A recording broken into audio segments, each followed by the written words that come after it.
A 25-year-old man comes to his physician for severe colicky back pain. He also reports urinary frequency and urgency. Urinalysis reveals hexagon-shaped crystals and further tests for amino acids are positive. Which of the following would likely be deficient in a patient who has an elevation in the serum level of the precursor to the substance these crystals are comprised of? Choice A, tetrahydrobiopterin. Choice B, calcium. Choice C, folate. Choice D, niacin. Or choice E, vitamin K. I'll wait 5 seconds and answer the question.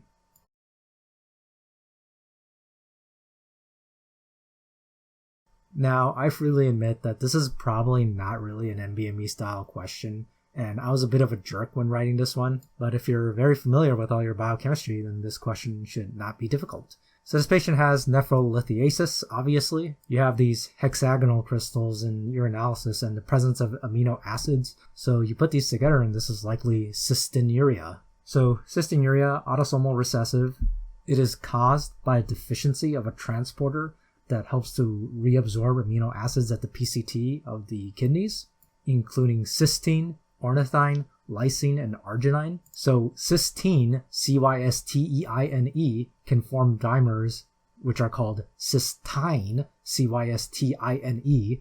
So the dimer doesn't have the extra E in the middle. Don't blame me, I'm not the biochemist who came up with this stuff, but it's the cysteine in this condition which ultimately form the renal calculi that cause the hexagonal crystals that you find in cystinuria. So if you go back further to another precursor of cysteine, back to cysteine, right before that, it is homocysteine. So that turns this question into what would likely be deficient if I had an elevation in homocysteine. Now, obviously, there's a ton of stuff that can cause an elevation in homocysteine, but as far as the answer choices here go, you want to go for a vitamin deficiency. In the case of homocysteine, it can be B6, B9, or B12, and here the only one is choice C, folate, which is vitamin B9. That's the correct answer. Now, obviously, I could sit here and talk to you for like 20 minutes about what an elevated homocysteine level can mean. Obviously, one thing we can mention is homocysteinuria, which is a deficiency of either cystathione beta synthase or methionine synthase, which leads to this condition where you have a morphinoid body habitus and you have a lot of clots happening. And I guess one of the buzzy findings some people like to talk about is how there's a downward subluxation of the lens in homocysteinuria as opposed to the upward subluxation of the lens found in Marfan syndrome. And bringing it back to the vitamin B9 and B12 deficiency, elevated homocysteine levels is, of course, something they like to give you in macrocytic anemia questions. They'll give you a macrocytic anemia and you're trying to figure out whether it's B9 or B12 deficiency. They will both have an elevated homocysteine level, but only B12 deficiency will have an elevated methylmalonic acid level. Now, for those of you early on in your prep, you might feel like I'm just throwing a whole lot of nonsense at you, but let me try to clean this up, okay? Homocysteine in the body can usually go one of two ways. There's an enzyme called cystathionine synthase, which can turn it into cystathionine, which then further become cysteine, which of course is the relevant amino acid in this question because that's the amino acid that became a dimer called cysteine that formed these hexagon-shaped crystals. But cystathionine synthase requires B6 as a cofactor to do its job. So if I'm missing B6, I can get a homocysteine elevation, because I needed that cofactor to make the enzyme work to convert homocysteine, right? Okay, that makes sense, right? Now there's another direction that you want to know, is that homocysteine can become methionine, and that requires methionine synthase. Methionine synthase requires both B9 and B12 as cofactors. B9 in the form of 5-methyl tetrahydrofolate. The short of it is that you need B9 and B12 to turn homocysteine into methionine, okay? So if I'm missing B9 or B12, then I can't turn homocysteine into methionine, and therefore I will have an elevation in homocysteine, okay? Makes sense, right? And the extra added thing I talked about here is that B9 and B12 can both cause macrocytic anemia, and I bring that up because it's a very high yield point. But since both B9 and B12 can cause an elevated homocysteine, and they like giving that to you in questions, how do you tell them apart? Well, further down the pathway, you're going to need to turn methylmalonyl-CoA into succinyl-CoA, which also requires B12. So if you have a B12 deficiency, you'll have a buildup of methylmalonyl-CoA, or methylmalonic acid in some cases. Essentially a different form of the same thing. But that's not affected if you have a B9 deficiency, right? But of course, as far as this question goes, I'm only asking you about homocysteine elevation. So the only answer choice here that I mentioned in the discussion above is choice C fully. And so that's our correct answer. All right. I know that was a lot, but now let's look at the wrong answer choices because there's more biochemistry nonsense that you need to know. Choice A, tetrahydrobiopterin. This is basically unrelated to what we're talking about here, but you do need to know what this is. This is a cofactor for a lot of different reactions in the body, especially so that includes phenylalanine hydroxylase, which converts phenylalanine to tyrosine, tyrosine hydroxylase, which converts tyrosine into DOPA. It's also involved as a cofactor for nitric oxide synthase and the conversion of tryptophan into serotonin. So if you have a deficiency of tetrahydrobiopterin, all of these processes are going to be interrupted. And the most important one here is the phenylalanine to tyrosine conversion.